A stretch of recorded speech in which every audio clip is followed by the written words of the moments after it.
The cameras flashed, the crowd froze, and just like that, Hollywood had a new obsession. I mean, it really is the ultimate obsession right now. It truly is.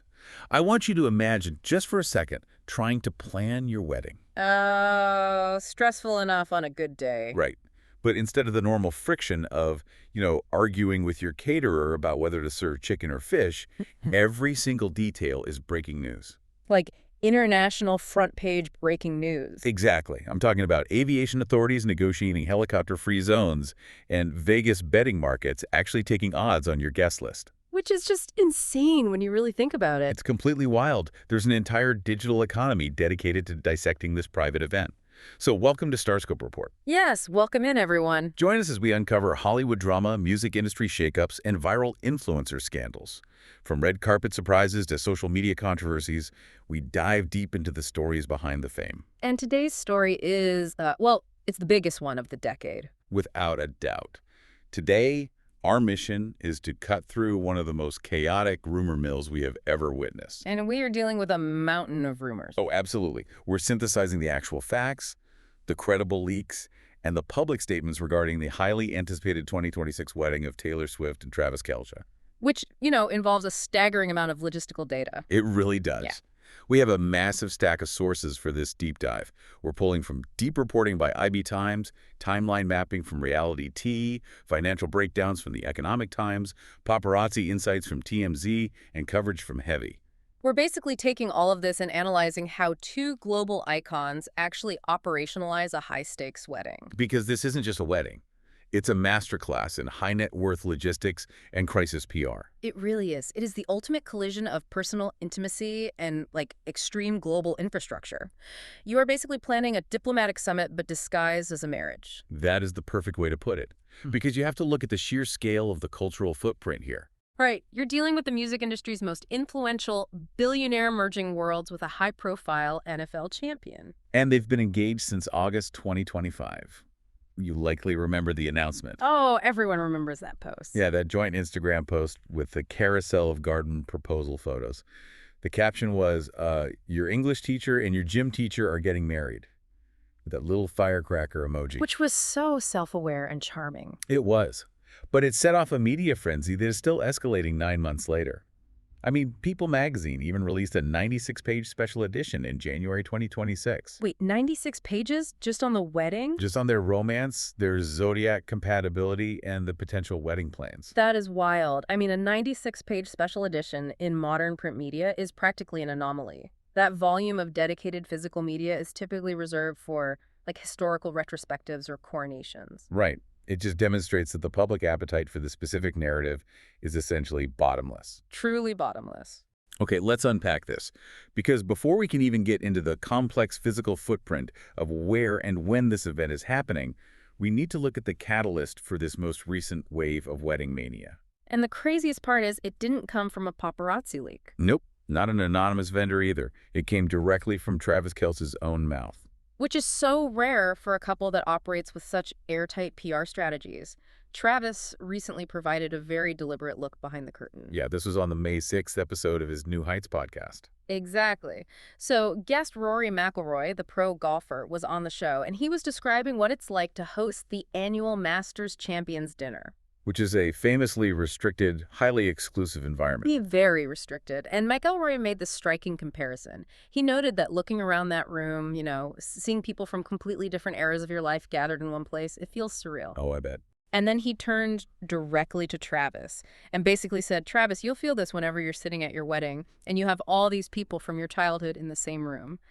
He said the only thing he could compare it to was a wedding day. Now, a highly media-trained celebrity usually deploys a deflection tactic right here. Oh, 100%. They pivot, or they make a self-deprecating joke, or just give a non-committal response to kill the soundbite. Right, something to brush it off. But Travis didn't do any of that. He simply smiled and replied with 3 words. He said, I can't wait. What's fascinating here is the absolute clarity of that response. Those 3 words served as a public, undeniable confirmation that this wedding is not some distant concept. No, it is happening. Right. It signaled to the entire media ecosystem that the timeline is immediate, it is happening this year, and the logistical wheels are already turning. And it wasn't just the wedding timeline he dropped on the podcast either. He's been sharing all these confessions about how the relationship is changing him. Yeah, like what? Well, he mentioned she has expanded his horizons. He literally stated she makes him act, quote, like more of a man. Oh, wow. Yeah, he talked about her getting him to try new foods. And when the podcast intern asked if she's helped him grow up, Travis admitted he actually likes it when she makes little airplane noises while feeding him. Wait, little airplane noises? That is incredibly endearing. It's an amazing image, right? But I want to throw out a theory on the mechanics of this openness. Okay, let's hear it. We know Taylor Swift's entire professional apparatus is built on meticulously calculated narratives, right? Like Easter eggs everywhere. Right, she doesn't drop information by accident. Everything is planned. Exactly. Yeah. Meanwhile, Travis goes on his podcast and casually blurts out that a billionaire pop star makes airplane noises to feed him. Which seems like a total contrast. Right. But I suspect this casual openness is not accidental at all.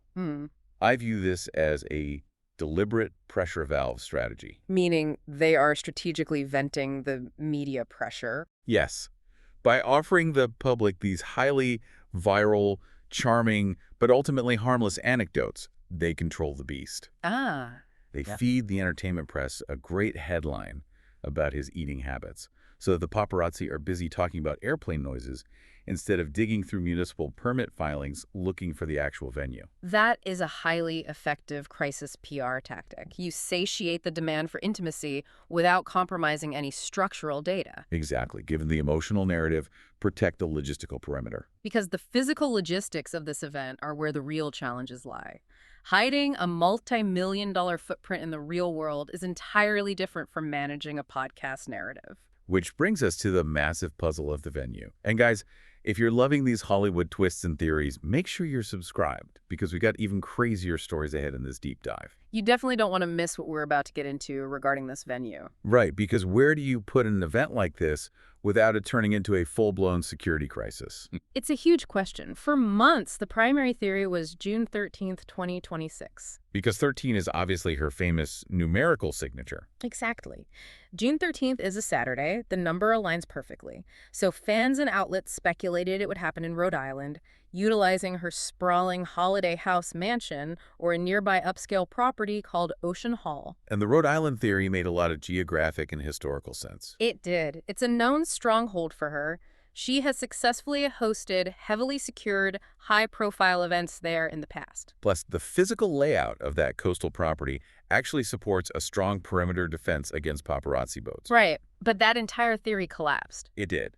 Celebrity wedding planner Tara Rhode, who was widely rumored to be the architect of this event, went on the record. What did she say? She issued a flat denial. She literally stated, "Taylor is not my bride." Wow. Okay, so that shuts down Rhode Island pretty cleanly. Which brings us to the new leading theory. And this one is backed by multiple sources and reports of physical save the dates.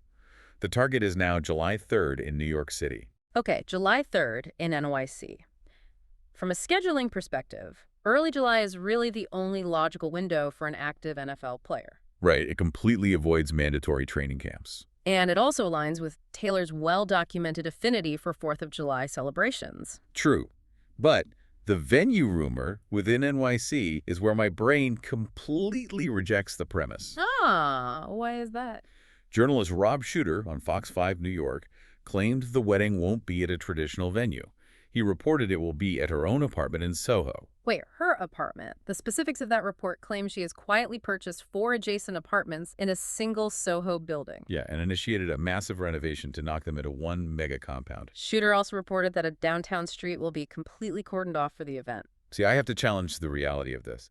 If you know anything about downtown Manhattan real estate, this sounds like an impossibility. It definitely sounds chaotic. You were talking about a guest list featuring Selena Gomez, Gigi Hadid, Blake Lively, Patrick Mahomes, and Zoe Kravitz. Plus, all of their private security details. Exactly. Add the catering infrastructure, the florists, the sanitation crews.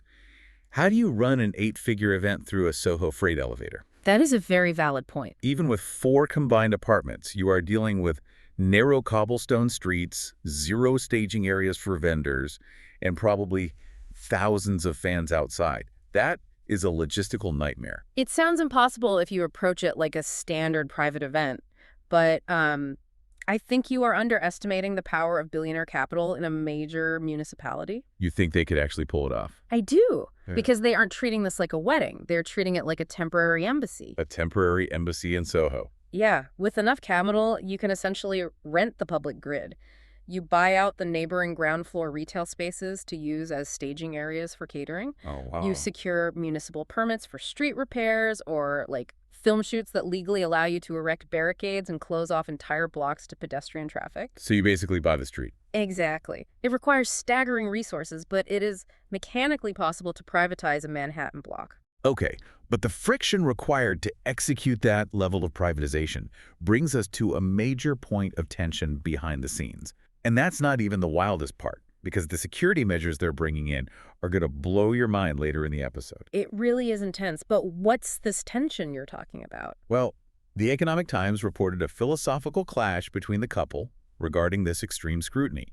Taylor, whose entire adult life has been commodified by the press, is reportedly highly anxious about these operational details leaking. Which makes total sense. She demands airtight secrecy. Right.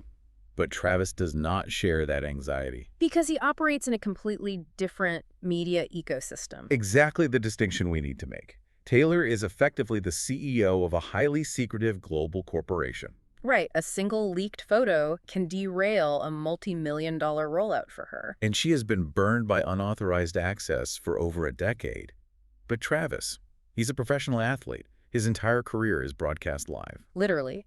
Yeah. He weekly answers reporter questions while sitting in a locker room half-dressed. Exactly. He views the wedding through the lens of the commitment, not the operational secrecy. If a date leaks, his perspective is, so what? It's the friction between the protective instincts of a global pop star and the inherent openness of a locker room culture. But because of Taylor's anxieties and the unprecedented threat level of unauthorized access, the planners are deploying security infrastructure that borders on military grade.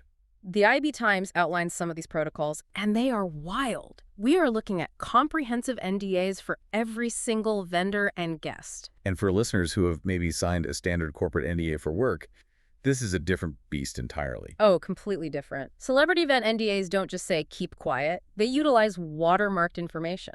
Wait, explain how that works for people who don't know. So a vendor is given a specific, slightly altered schedule. If that exact schedule leaks to a tabloid, the legal team traces the watermark directly back to that specific florist or caterer. Oh, wow. Yeah, triggering clauses that basically guarantee total financial ruin. That is terrifying.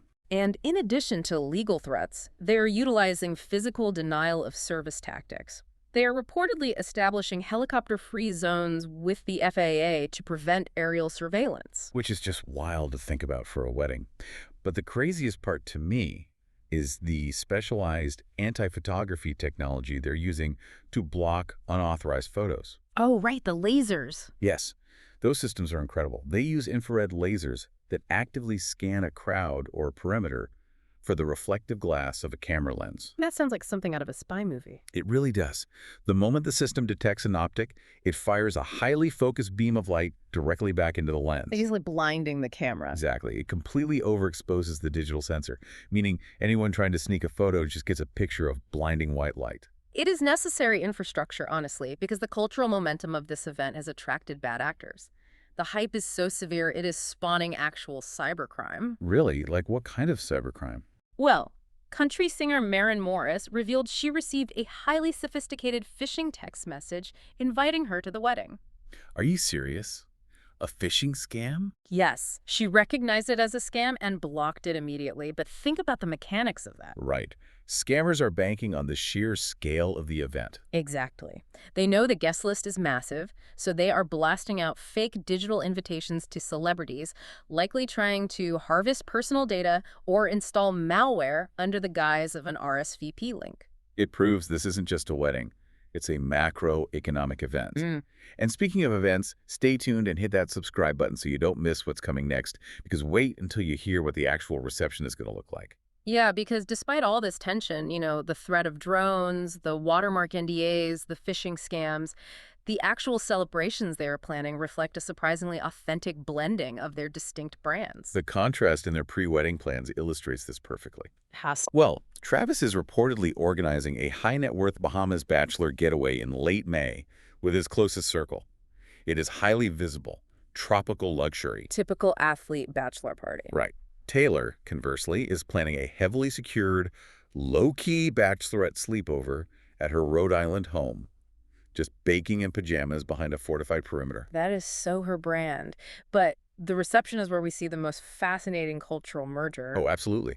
Travis was actually interviewed by TMC Sports outside a Super Bowl party, and they asked him about the presence of garage beer at the wedding. which is a brand he co-owns with his brother Jason. Yes, exactly. And Travis laughed and said he couldn't count high enough to name the number of kegs they were bringing. Which introduces a very distinct Midwestern tailgate energy to the proceedings. It really does. But you have to contrast that mountain of kegs with insider reports that the visual aesthetic of the wedding is strictly 1950s-inspired retro Hollywood glamour. Oh, wow. That is quite the contrast. Just think about the visual of that collision for a second. You have an impossibly chic vintage couture reception inside a fortified Manhattan compound, surrounded by A-list movie stars and music royalty. Right. And in the corner, NFL champions are doing keg stands with garage beer. It is a masterful, bizarre mashup of American subcultures. It really is like the Met Gala colliding with a Super Bowl tailgate. If we connect this to the bigger picture, their celebration strategy doesn't end in New York either.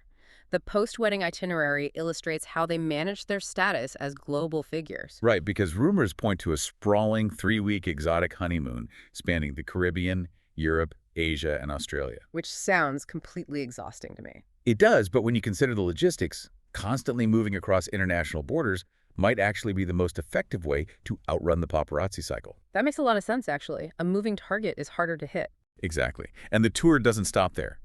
According to the News International, they're organizing a secondary, highly personalized celebration in August, specifically for their British network. Oh, right. The venue for this is the Chiltern Firehouse in London. They were actually recently spotted meeting with the owner, Andre Balazs. And the Chiltern Firehouse is exceptionally exclusive. Very. It suffered a fire last year and remains closed to the general public, making it the perfect, secure fortress for a private event.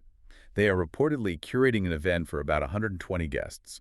We're talking bespoke cocktails, curated menus, and because of the network involved, the entertainment will likely feature spontaneous, live performances from Taylor's high-profile music industry peers. When you compile all the data, a militarized Manhattan ceremony, a multi-continent avoidance honeymoon, and an elite London diplomatic after-party, you realize this is operating on a scale that rivals actual heads of state. It really does. So when you synthesize all of this, the podcast slips, the logistical impossibilities, the infrared lasers, you see an incredible high-wire balancing act. Absolutely. Behind the 8-figure price tags and the international headlines, this is fundamentally a story about merging two wildly different operational protocols. You have an artist who requires absolute airtight control just to survive her industry. Right.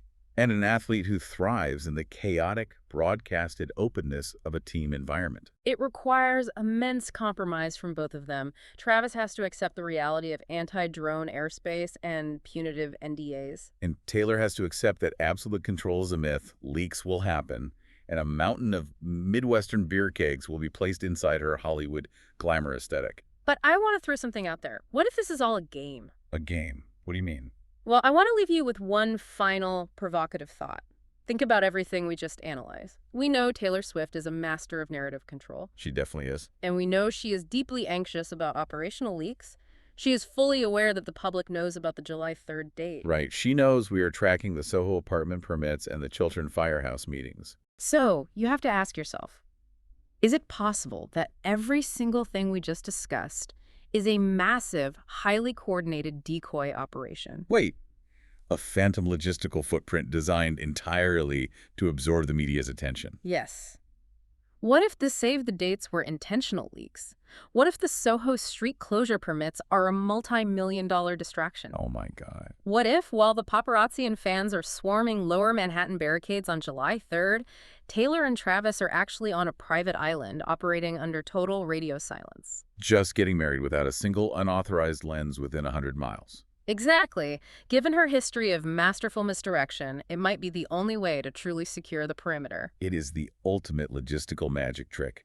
Build an undeniable spectacle in one hand while the true event happens quietly in the other. We will just have to wait and see if the world has been successfully diverted. We really will. Well, you've been listening to Starscope Report, where we uncover the stories shaping Hollywood, music, and pop culture. Thanks for tuning in. And don't forget to subscribe for more stories that keep the stars shining. The next time you find yourself stressed about booking a venue, just be thankful you don't have to deploy infrared lasers to protect your cake. We'll catch you next time.